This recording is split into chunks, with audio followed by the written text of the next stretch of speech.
es Bolívar y el pensamiento bolivariano es antiimperialista y lo demostramos ante el mundo con el ejemplo que dio el padre de la patria: libertar 5 naciones, construir un modelo de patria soñada por nuestros ancestros y lo que reclamaban nuestros aborígenes, y que hoy en día nuestra economía tiene que ser sistémica, bolivariana, antiimperialista y profundamente chavista. Es por eso le coloqué bajo ese criterio. No quiero ser más eurocéntrico con esa palabra socialista, y creo que hoy en día nos estamos enfrentando en Latinoamérica, los países de Bolívar, a lo que el imperio norteamericano ha tratado de hacer. Vamos entonces, teniendo en cuenta ese preámbulo que usted nos da, a circunscribirnos al denominado decreto 2184 del 14 de enero de 2016, firmado y decretado además por el presidente de la República, Nicolás Maduro, cuyos objetivos, según estuve yo tomando nota mientras el vicepresidente para el área económica iba describiéndolo, son proteger al pueblo venezolano, enfrentar la estrategia de desestabilización económica, contrarrestar las consecuencias de la baja en los precios del petróleo a nivel mundial y garantizar la permanencia de las misiones sociales, entre otras misiones que tiene este decreto. Pero en primer lugar, hace el vicepresidente para el área económica un llamado al pueblo a concientizar el contenido de este decreto. ¿Por qué sigue siendo el pueblo el centro de todo? Bueno, el artículo 5 de la Constitución dice que el poder reside en el pueblo. Y obviamente el pueblo, el poder popular bolivariano, constituyente permanente, es el que, acompañado con la política pública central, que pasa de ser sectorial a ser multisectorial y de una visión sistémica. Nosotros nos enfrentamos a un saboteo integral por la inteligencia económica del Departamento de Estado, que ya venía gestándose durante los 2 últimos años o 3 últimos años desde que el presidente Maduro tomó la presidencia. ¿A qué nos enfrentábamos? Un saboteo por la vía financiera, con el tema de legitimación de capitales, por la vía tributaria, con evasión fiscal, por la vía comercial, un incentivo al comercio desleal, y que a su vez generó grande desestabilización y violación al derecho económico internacional. Un saboteo por la vía de la política pública en el campo de la calidad de los servicios del Estado. Por otro lado, con complicidad entre funcionarios del Estado que se prestaron para corrupción, pero una corrupción inducida junto con agentes económicos de poder, adversarios al costo político y con un propósito claro. Y un quinto elemento, que es el elemento más clave, es una burguesía formada dentro de esta estructura disfrazada de revolución dentro de nuestro proceso revolucionario bolivariano. Pero esa burguesía llega ahora a la Asamblea Nacional y es que mayoría. es correcto, pero ahora nos toca, no, estamos hablando dentro de nosotros mismos. Ya. Una burguesía que efectivamente hoy en día nosotros en la revisión, en la rectificación, en la revisión y el reimpulso, es un momento o llegó la hora de empezar a tomar en cuenta quiénes son los nuestros y ante qué, junto con el poder popular, empezar a desmontar el Estado burgués burocrático. Y para hacerlo tenemos que ampliar la brecha. Por eso el ministro de Economía hablaba de un proceso de ampliar el modelo de producción y un proceso donde las industrias involucradas al tema económico deben activarse con el poder popular bolivariano originario en la rebelión campesina, y que las industrias automáticamente, por eso estaban los ministros con competencia, para activar el aparato productivo. Otro elemento es... Un aparato productivo que prácticamente se descentraliza del petróleo, que viene siendo o ha sido históricamente la principal industria de este país. Así es. ¿Están haciendo un llamado entonces a desarrollar otras industrias en Venezuela? Sí, y restituir las garantías económicas, que obviamente tuvimos un saboteo interno en los niveles de productividad de la nación y sobre todo esas empresas que intervenimos, que en este momento no están produciendo, y que efectivamente es producto del saboteo y la complicidad de esos funcionarios que, disfrazados de revolución, sabotearon la política pública en cargos clave. Claro, esto también es un proceso de rectificación de la correcto. Bien. Y obviamente es lo que nos hace, de alguna manera, de forma organizada, con el poder popular bolivariano originario, desmontar esa matriz, pero de manera pacífica, preservando la soberanía productiva de la nación. ¿Cómo es posible eso en el terreno? ¿Está preparada Venezuela para desarrollar esas industrias? Sí, y efectivamente también dentro, no solamente en el sector agroalimentario, tenemos la capacidad también en el sector turístico. Creo que es un momento oportuno, es una fuente de ingreso adicional, que debemos activar el tema turístico junto con los mecanismos de seguridad y defensa de la nación, para poder incentivar lo que es la patria de Bolívar, la patria soñada, y demostrar ante el mundo que nuestra democracia no es ni representativa ni burguesa, es una democracia con y para el pueblo, como lo dijo el ministro de Economía, del Poder Popular Bolivariano originario, y profundamente chavista y antiimperialista. Y efectivamente tenemos las razones para demostrar con el turismo, con la activación del aparato productivo y con la ayuda del Poder Popular, con una Contraloría Social permanente, para tratar de desmontar lo que se nos avecina. Pero es necesario que los ministros con competencia, viceministros, directores, ya no deben estar encerrados en un ministerio, encorbatados, con, con, deben estar dentro del corazón del pueblo, ejecutando la política pública y hacer como un buen gerente público, con una visión social integral de la economía, con una fiscalización. Pero solamente está destinado este decreto a quienes dirigen el gobierno venezolano, a los ministros, a los viceministros, o también debe estar implicada aquí la denominada oposición venezolana. No, ahí está incluida la oposición. Y obviamente el adversario lo estamos llevando al terreno porque mucha gente que votó a favor de ellos se está dando cuenta que no están dando soluciones al problema. Y el Poder Popular Bolivariano originario, que reclama la historia y nuestros ancestros, no es el mismo de la Cuarta República, ni del punto fijismo. Si usted me preguntara a mí en qué condición nos encontramos en una carga histórica como la que le pasó a Bolívar con los mantuanos, ¿ok? Y obviamente en complicidad con el nuevo punto fijismo que llegó ahorita a la Asamblea. Y la historia reclama que el Poder Popular Bolivariano, originario de Bolívar, se está organizando para exigir a nuestros gobernantes y sobre todo a esa nueva Asamblea Nacional el problema que se nos está presentando. Y en este contexto, ¿qué papel le corresponde entonces jugar a la mayoría de la Asamblea Nacional opositora? Ellos pregonaron algunas leyes, ellos dicen que no van a aprobar ninguna otras leyes que efectivamente por habilitante el presidente Maduro convocó, pero también ellos tienen que considerar que muchos de sus votantes, ante esta guerra económica que votaron por ellos, están esperando respuestas inmediatas y están observando que no han sido inmediatas. Las empresas, los niveles empresariales reclaman temas de divisas cuando tenemos problemas de limitación de capitales, tenemos problemas de paramilitarismo, narcotráfico, condiciones que han saboteado la política económica y que ellos tienen una razón clara por el Departamento de los Estados Unidos. Van por el presidente Maduro, van por la Constitución y van por borrar de la historia a nuestros ancestros y sobre todo a Bolívar. Ahora nos toca, bajo este criterio, si estamos hablando de borrar a Bolívar, ¿quién los libertó y lo emancipó a ellos? Exacto. Bolívar. Este plan de recuperación económica yo le llamaría 13 de abril, porque ahora el pueblo organizado no solamente va a rescatar el Ejecutivo, ahora tiene que rescatar las garantías y debemos darle todo el apoyo posible, pero no a burócratas burgueses dentro de nosotros o fuera de nosotros, sino que ahora tenemos que abocarnos a que un ministro que esté con el pueblo y que independientemente de sus condiciones o un diputado de la oposición debe estar dentro de las colas. No puede ser que esté separado de la política pública y de la realidad social. Y eso es lo que va a reclamar el Poder Popular Bolivariano originario. Es decir, tanto adversarios como del gobierno bolivariano, nos involucramos todos para elevar la política por encima de la partidocracia y exigir una calidad de los servicios del Estado y del sector empresarial. Y esto bajo una manera pacífica.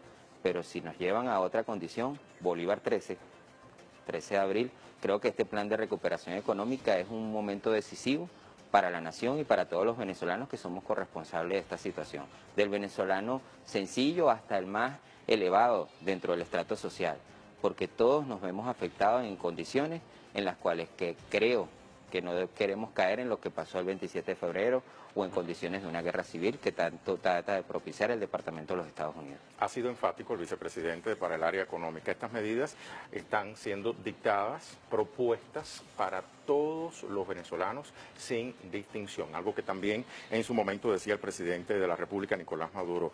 Aquí hay algo que me llama mucho la atención, ya que estamos hablando justamente del pueblo, y es la asignación que está contenida en esta propuesta de recursos extraordinarios para programas sociales como lo son salud, educación, alimentación. ¿Por qué se sigue priorizando en el contexto de la Revolución Bolivariana estos programas? Bueno, fíjate algo, nosotros durante 14, 15 años hemos sido reconocidos por organismos supranacionales como la FAO. Y claro que íbamos a ser un problema para la hegemonía de poder cuando hemos demostrado un proceso del único país en Latinoamérica y en el mundo que tiene un Ministerio de Poder Popular para la alimentación. Y cuando le agregamos la frase poder popular... Eso tiene un significado. Eso es así. Y efectivamente la alimentación es un esquema que disminuye de manera progresiva construir política económica con uno de los elementos que genera pobreza, que es el hambre. Cuando nosotros incluimos en nuestra planificación económica el plan Hambre Cero, y cuando lo vayamos a discutir en la Asamblea Nacional, no fue un capricho de nosotros, fue un capricho de una Carta de los Derechos Sociales de la Organización de las Naciones Unidas. Fue algo emitido por un organismo supranacional y Venezuela forma parte de la Organización de las Naciones Unidas. Y nosotros tenemos que dar respuesta a una condición en la cual ellos también están involucrados. ¿Ellos quiénes? Nuestros adversarios políticos. Y que a la final saben que están teniendo consecuencias de carácter civil, penal y administrativo ante las condiciones de las reglas del juego. Yo creo que llegó el momento de desmontar la complicidad entre estos mantuanos en la época de Bolívar y nuestros adversarios, que es el nuevo puntofijismo. Y es hora de que el poder popular bolivariano originario comience a rescatar las garantías económicas organizadas, pero eso sí, con disciplina, como nos los pedía el comandante Chávez. Cuando digo que somos profundamente chavistas y antiimperialistas, es porque así nos los enseñó nuestro líder. Nelson, lo voy a invitar a ver algunas reacciones que ya se empiezan a suscitar a través de la red social Twitter por los venezolanos mayoritariamente. Aquí tenemos la primera. Decretan estado de emergencia económica para asegurar a la población el acceso a los bienes y mitigar la inflación inducida. Un segundo trino. Aquí está. Dice este usuario, no sé qué tan bueno sea el decreto de emergencia económica. Lo que sí sé es que la ley de amnistía no resuelve lo del desabastecimiento. Vamos a seguir revisando. No estamos en emergencia económica, sino en sumergencia. La cosa es que el gobierno declara la emergencia y la MUD, o sea, la opositora Mesa de la Unidad Democrática, trabaja en la amnistía. ¿Tenemos más? Aquí hay otro, bueno, ya está vigente la emergencia económica, quedan 60 días para desarrollar una ofensiva arrolladora contra los enemigos del pueblo. Prácticamente están muy en sintonía estos trinos, Nelson, con lo que usted acababa de explicar. El gobierno bolivariano ya traza pautas, ¿no? Medidas, propuestas para salvar a Venezuela, si pudiéramos utilizar esa expresión La República Bolivariana de Venezuela. Exactamente, del momento económico por el que está transitando.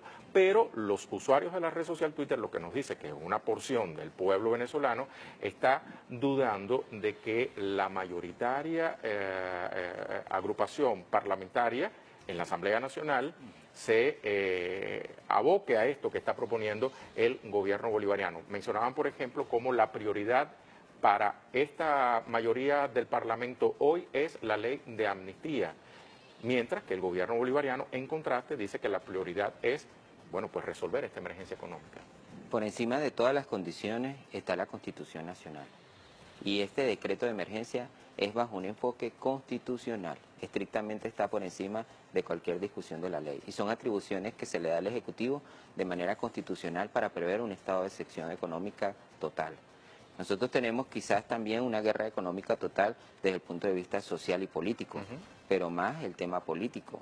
Al nosotros poder tomar control de la política, podemos desmontar las condiciones que están pasando en nuestro entorno. Sin embargo, el campo de la economía, que pasa de ser sectorial a ser multisectorial, vamos a atacar el tema fiscal, que de hecho hicimos unas leyes que fueron aprobadas antes del 30 de diciembre del 2015, vamos a atacar la vía comercial, la vía agroalimentaria y simplemente en conjunto con los ministerios con competencia y el Poder Popular Bolivariano originario, si sincerizamos nuestra condición, más allá de nuestra postura política, sea de nosotros o sea adversario, porque todos nos estamos viendo afectados ante esta situación, creo que quitarnos la venda política y elevar la política por encima de la partidocracia, somos hermanos, somos bolivarianos, somos de condición de esencia.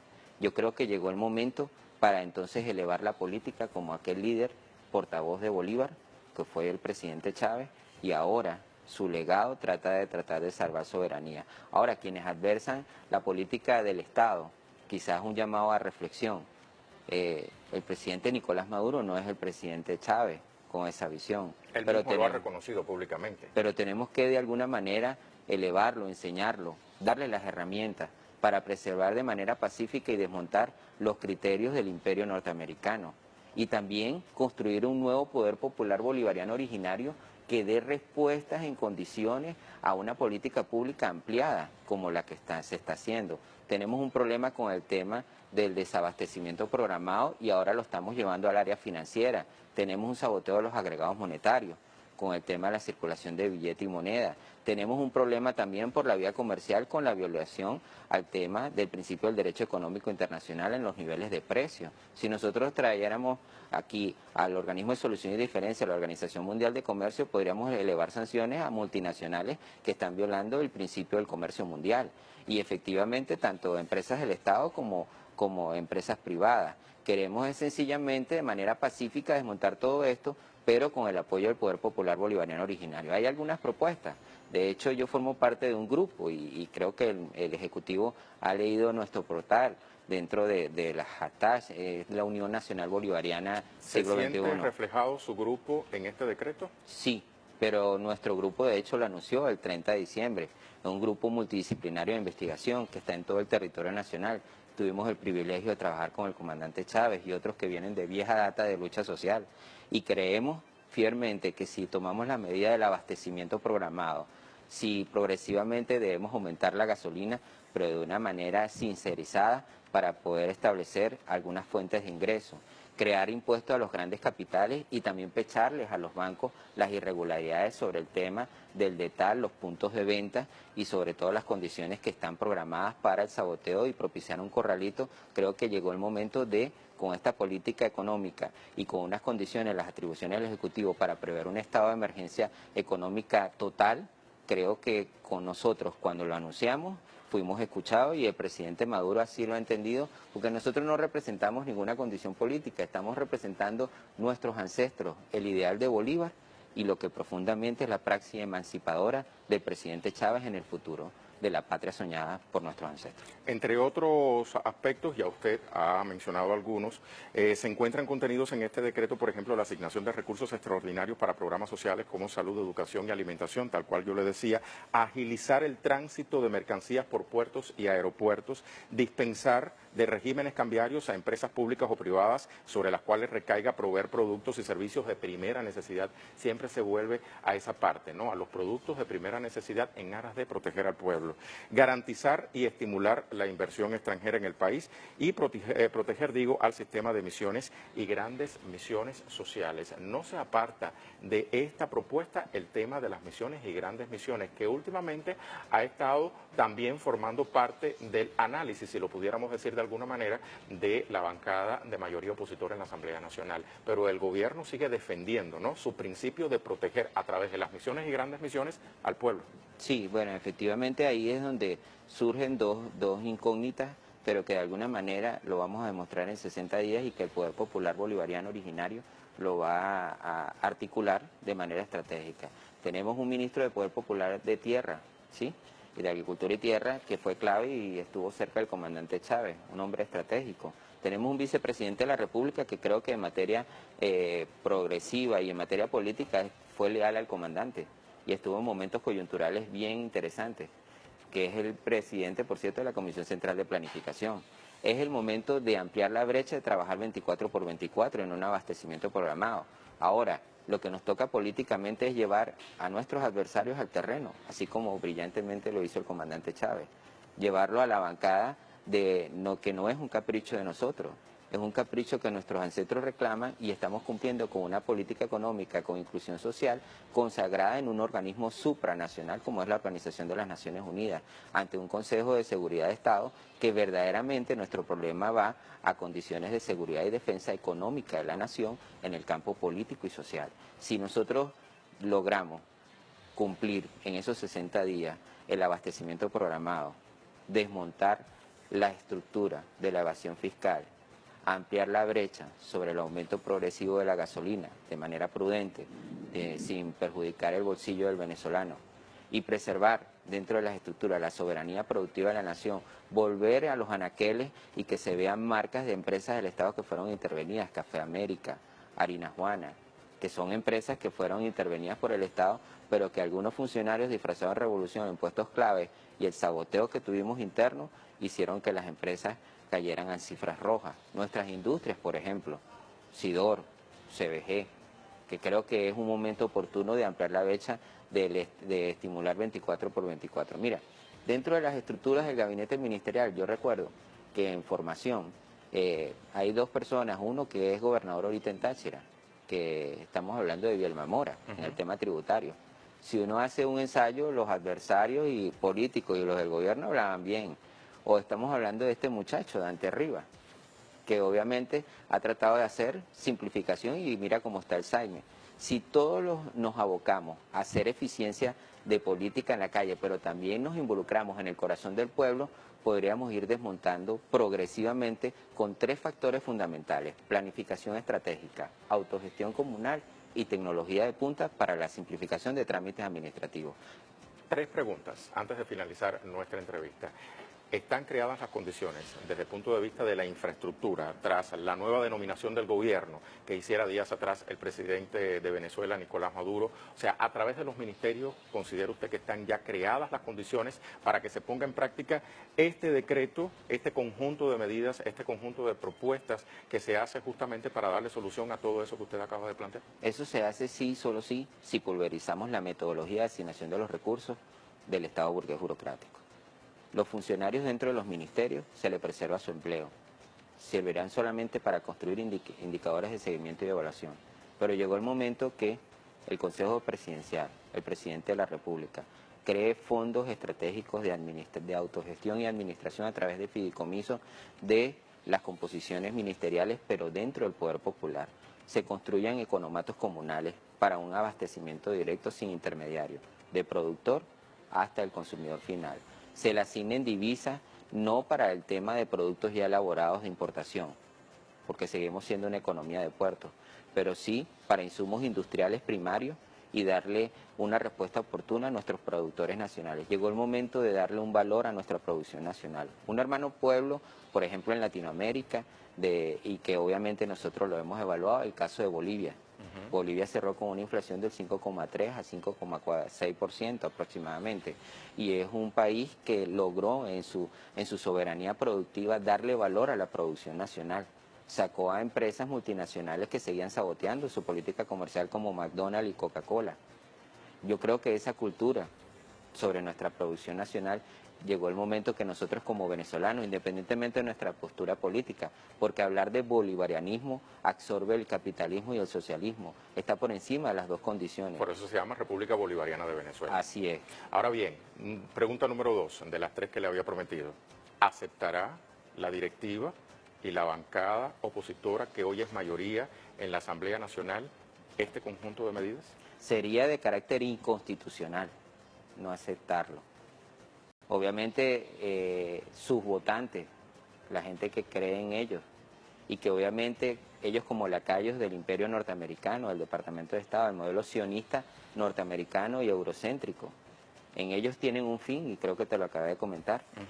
Y efectivamente sería inconstitucional violar principios del derecho económico internacional al no aceptarlo, como también violar la Carta de los Derechos Sociales, porque esta República Bolivariana de Venezuela, antiimperialista y profundamente chavista, busca un solo objetivo: cumplir con la Carta de los Derechos Sociales de la Organización de las Naciones Unidas y preservar la patria soñada por Bolívar.